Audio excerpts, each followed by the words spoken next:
검찰 중간 수사 발표를 보면 말이죠. 김기춘 실장하고 우병우 수석에 대한 발표 내용이 없는데 오늘 보고 내용에는 피의 사실이 나와 있어요. 여기서 김기춘 실장 소환해서 조사하신 겁니까? 소환 조사는 아직 안 한 것으로 알고 있습니다. 그럼 어떻게 해서 이 피의 사실이 나온 거죠? 피의 사실은 일단 시민단체 고발 내용을 요약한 것으로. 예, 근데 제가 이제 검찰 수사를 보면 검찰 출신들을 너무 소극적으로 하고 너무 봐주는 것 같아요. 지금 여기 이제 피의 사실도 보면 2014년 10월경에 문화체육관광부 1차관의 1급 공무원 6명의 사표를 받을 것을 지시, 직권남용 권리행사 방해. 이거요, 공무원 1급들 보직 없으면 사표 내고 나갑니다. 이거 직권남용 이 정도면 다 무죄감이에요. 이게 무슨 피의 사실입니까? 지금 대통령을 이 지경으로 만든 사람 중에 핵심이 여러 정황 증거상 김기춘 실장이에요. 김기춘 실장님 거짓말을 일관하고 있습니다. 뭐라고 그러시냐면 최순실 모른다고 그러셨어요. 근데 7인의 멤버거든요, 이분. 7인의 멤버분들 다 최순실 안다고 그래요. 그리고 뭐 옛날 중정 최태민 보고서 유경재단 직원 의하면은 김기춘 씨가 그 유경재단 분구에 개입했고 뭐 최순실 소유 빌딩에 사무실 있었고 여러 정황 증거상 김기춘 실장이 이 최순실 게이트에 엄연한 조사 대상입니다. 근데 한 번도 소환 안 하셨다니까. 그러면서 뭘 피의 사실을 적으시나. 이분이 비서실장이면 인사위원장입니다. 정부 인사를 1년 반 이상 주물렀어요. 문체부 인사뿐만이 아니라. 그러면 핵심적인 이 사건의 핵심적인 소환 대상자고 조사 대상자라는 말씀을 드립니다. 너무 어떻게 생각해서 김기춘 실장 소환하실 거예요? 그 부분에 대해서는 언론이나 일반 사회에서 많은 의혹이 제기되는 부분이라 하더라도 또 검찰이 수사를 하는 입장에서 볼 때에는 그러한 의혹에 대해서 구체적인 단서가 있는지, 소명 자료가 어느 정도 확보되는지, 또 그러한 의혹 내용이 그냥 일반적인 비위인지 아니면 범죄 혐의를 구성하는지 이런 부분은 저희는 또 판가름해가면서 진행을 해야 됩니다. 그렇기 때문에 경우에 따라서는 국민들 보시기에 좀 더디다, 소극적인 거 아닌가 이렇게 비춰질 수도 있습니다만은 사실은 그렇지는 않습니다. 엄정한 의지를 가지고 진행해 오고 있었다는 말씀을 드립니다. 알겠습니다. 우병우 수석도 말이죠. 이게 피의 사실 보면 최순실의 국기문란 행위의 비리를 알고도 이를 방기하고 직무유기예요. 근데 검찰도 인정할 거예요. 지금 2014년에 그 정윤회 문건 수사만 제대로 했으면 오늘의 이 사태가 없습니다. 근데 그때 국정개입 비선실세 사건을 문건 유출 사건으로 변질시켜가지고 조홍천 비서관이 박관철 행정관과 짜고 17건의 대통령 기록물을 박지만 회장에게 무단 유출했다 이렇게 검찰에서 발표를 했어요. 그래갖고 조홍천 비서관이 나중에 무죄 받고 이 관련된 최경락 경위는 자살하게 만들고 근데 이때 하명 수사한 사람이 누굽니까? 분명히 우병우 수석이에요. 그럼 이건 업무 방해고 상당한 책임이 있는 건데 이런 거 수사 안 한 거 아닙니까? 이것도 봐주기 아닙니까? 어떻게 생각하세요?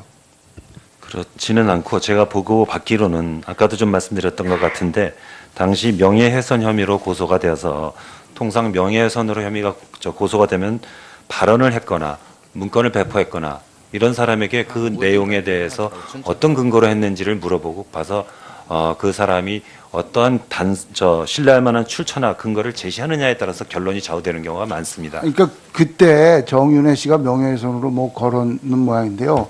인지 수사도 있고 검찰이 수사하려면 마음만 먹으면 그때 정확하게 해주셨으면 오늘날의 이 사태가 없지 않았나 그런 높아지면서 말씀드리고. 제가 아까도 말씀드렸습니다만 지금 와서 밝혀진 사실들을 토대로 이렇게 판단하면은 달리 생각할 수도 있지만 그 당시 수사팀은 나름대로 열심히 했다면서 좀 억울함을 호소하는 부분도 있다는 것을 참고로 말씀드립니다.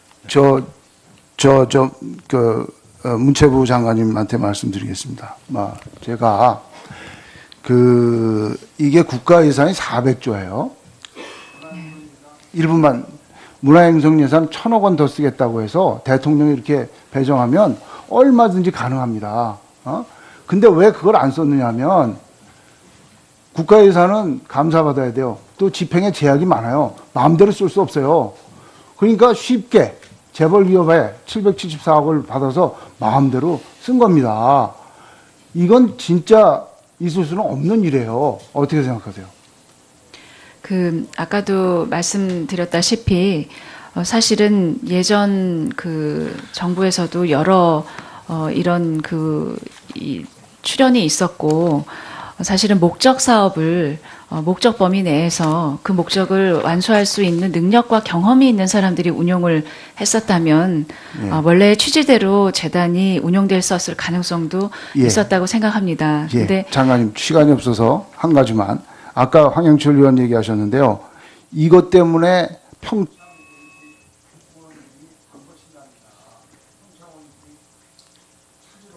네.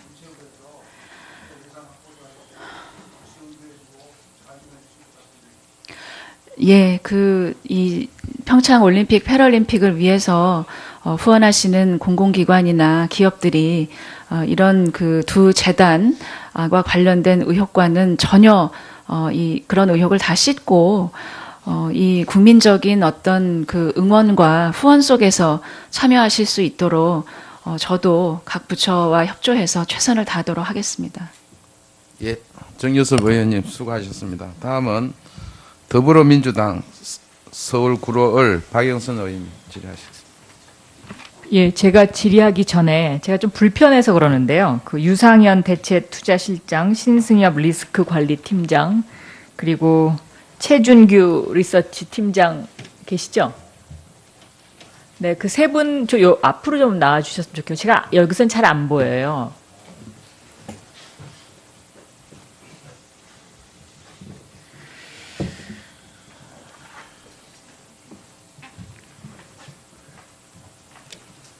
오른쪽으로 나오세요. 오른쪽. 네, 그 전에 이창재 차관께 질문 드리겠습니다. 저는 오늘 국정조사를 지켜보면서 정호성 녹음 파일이 지워질 수도 있겠구나 하는 생각이 듭니다. 법정에는 제출을 합니까? 네, 당연히 제출될 것으로 생각합니다. 그리고 또 의원님 걱정 안 하셔도 그러면 되는 법정에서 공개는 합니까? 그거는 재판부가 판단할 사항이고요. 의원님 걱정 안 하셔도 될 부분이 디지털 파일이 지금 압수될 때에는 그것이 변질되지 않는 것을 하기 위해서 해시값을 다 이렇게 받아놓고 그래서 그것이 연결돼서 나중에 손 볼 수 없도록 철저히 관리되고 있습니다. 검찰 자체 내에서 송두리째 증거 파일이 없어진 경우가 있었잖아요. 그게 이제 네? 요즘 그게 디지털 최재경 민정수석이 중수부장 시절에 있었던 일이고요. MB 시절에 민간인 사찰하면서 디가우징을 청와대 민정수석실에서 했어요. 스스로 그런 일이 있어요. 2번이나. 네, 의원님 그 부분은 제가 네. 소상히 알지 못하는데 아무튼 그 부분은 걱정 안 하셔도 된다는 걸 참고로 말씀드립니다. 예, 지금 3분 나오셨으니까 질의할게요. 유상현 실장님. 네. 홍한선 본부장하고 어떤 사이세요? 홍한선 본부장께서 2014년에 김우영 본부장으로 부임하신 이후부터 알게 됐습니다. 투자위원회가 열리기 9일 전 7월 1일 날 투자위원으로 발령나셨죠. 갑자기. 투자위원이라기보다는 그때 당시에 13명의 전체 기금용범의 인사가 있었습니다. 그때 제가 당시 대체투자실 내에 기업투자팀장을 역임하고 있었는데 제가 실장으로 승진을 하고 또 관련 팀장들이 일부 이제 전체적으로 그래서 이동이 홍완선 있었습니다. 사람으로 찍혀 있는 분 중에 한 분이죠, 지금. 그렇죠? 글쎄요, 그건 그리고 뭐, 네. 삼성물산 합병과 관련해서는 네. 어떤 의견을 내셨습니까? 네, 찬성 의견 찬성 냈습니다. 의견 내셨죠? 그다음에 좀 전에 신승엽 관리팀장도 찬성 의견 내셨죠? 네, 맞습니다. 네. 그리고 지금 최준규 리서치 팀장은 사실상 이 일을 주도하신 분이죠. 주도했다는 표현은 조금은 적절하지 않은 것 같습니다. 지금 아까 정재영 저분은 문제가 있다고 그래서 이거를 갖다가 합병 비율을 바꿔달라 그랬는데 이 세 분은 지금 이거를 전적으로 찬성하신 분들이에요. 그렇죠? 자, 국민연금이 이런 식으로 국민의 노후 자금을 도둑질해도 됩니까? 자, 스튜어트십 그게 지금 제정이 됐나요? 안 돼 있죠? 문영표 이사장님. 예, 금융당국에서 지금 12월 말까지 지금 마련하고 있는 것으로 알고 12월 말까지 매년 12월 말까지 그래서 지금까지도 안 하고 있는데 이 세 분 좀 가만히 거기 좀 얼굴 이렇게 좀 서세요. 그러니까 이제 다 찬성하신 분들이거든요. 자, 그리고 투자위원회의 이 핸드폰 압수수색과 관련해서 투자위원들이 다 핸드폰을 다 바꿨어요. 어떻게 생각하세요? 이거는 증거인멸의 하나의 단서거든요. 동시에 그것도 거의 같은 시간에. 자, 이창재 차관님 이 부분을 어떻게 하실래요? 저분들 핸드폰 언제 바꿨는지 다 금세 알 수 있어요. 자, 이게 수사가 제대로 되는 겁니까? 아까 답변 드렸던 부분인데요. 그런 아니, 부분에서- 답변 예. 그런 식으로 하시지 마시고요. 예. 증거인멸 당사자들입니다. 네, 검찰에서 1차적으로 판단할 것으로 생각합니다. 네. 들어가십시오. 다음 조윤선 장관 답변해 주세요. 조윤선 장관은 장제원 의원님 질의도 그렇고 지금 그 어느 의원님 질의에 대해서도 명쾌하게 답을 못 하시는데 이 김종 전 차관이 박태환 선수를 올림픽 출전을 못하게 협박을 하지 않았습니까? 예, 보도를 네. 보고 알게 됐습니다. 네. 이런 거 정도는 장관이 파악해야 되는 거 아닌가요? 왜 이런 일이 일어났다고 생각하십니까? 그 언론 보도가 나기 전에 이 박태환 선수의 출전 문제에 관해서 한번 질문을 한 적이 있었고, 그때 근데 왜 이런 일이 일어났다고 생각하세요? 왜 올림픽에 출전을 못하게 했습니까? 그때 당시에 대한체육회의 규정에는 도핑을 하는 경우에는 국제규약에 의해서 1년 출전 정지가 끝나면 자, 그러면 김 전 차관이 왜 박태환 선수에게 이렇게 얘기합니까? 기업들도 소개해줘서 같이 훈련하게 하고 예를 들어서 이번에 올림픽 출전 포기하면 수영클럽도 만들어주겠다. 왜 이렇게 유도하죠? 그 부분은 제가 어떤 의도로 말했는지는 알지 못하고 있습니다. 하지만 대단히 부적절한 그것이 사실이라면 장관이 이런 걸 파악하고 있어야 문체부 장관 아닌가요? 지난번에 제가 현안 질의 때 질의하니까 뭐 문화에 관련된 책을 2권 썼기 때문에 내가 장관이 됐다 이렇게 답변하셨어요. 문화에 관련된 책 2권 쓴 사람 많거든요, 대한민국에. 의원님, 지금 장관으로서 일을 제대로 하고 계시나요, 지금? 그리고 제가 이 질문을 하는 이유는 지금 박태환 선수를 올림픽 출전을 못하게 김종 전 차관이 이런 식으로 협박한 이유가 바로 그 조윤선 장관과 사진 찍은 문제의 정유라를 IOC 위원을 만들기 위해서 경쟁자를 제거하기 위한 플랜 중에 하나였다는 거예요.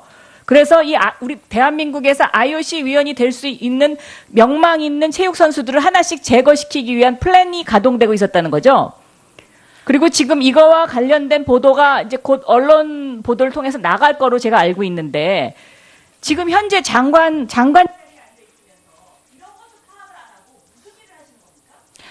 의원님, 제가 장관이 되기 전에 김종 차관은 3년을 그 자리에서 근무를 했습니다.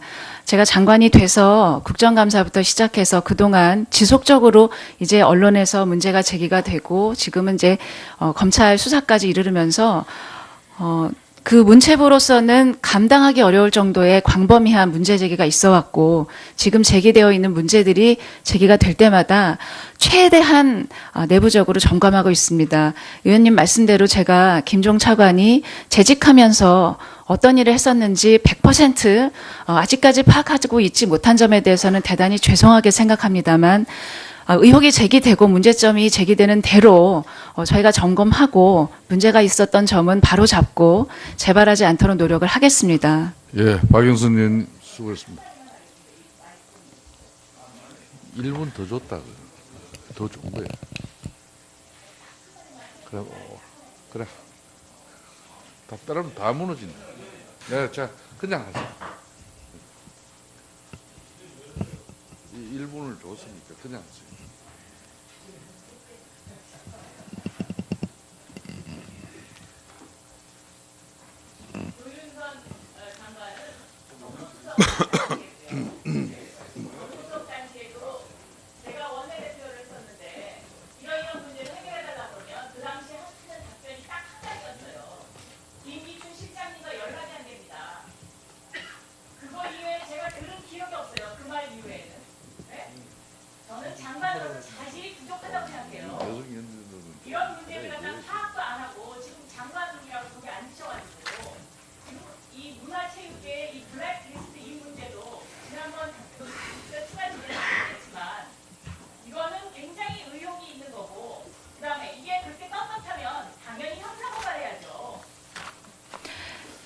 예, 의원님, 박영선 의원님 수고 많이 했습니다.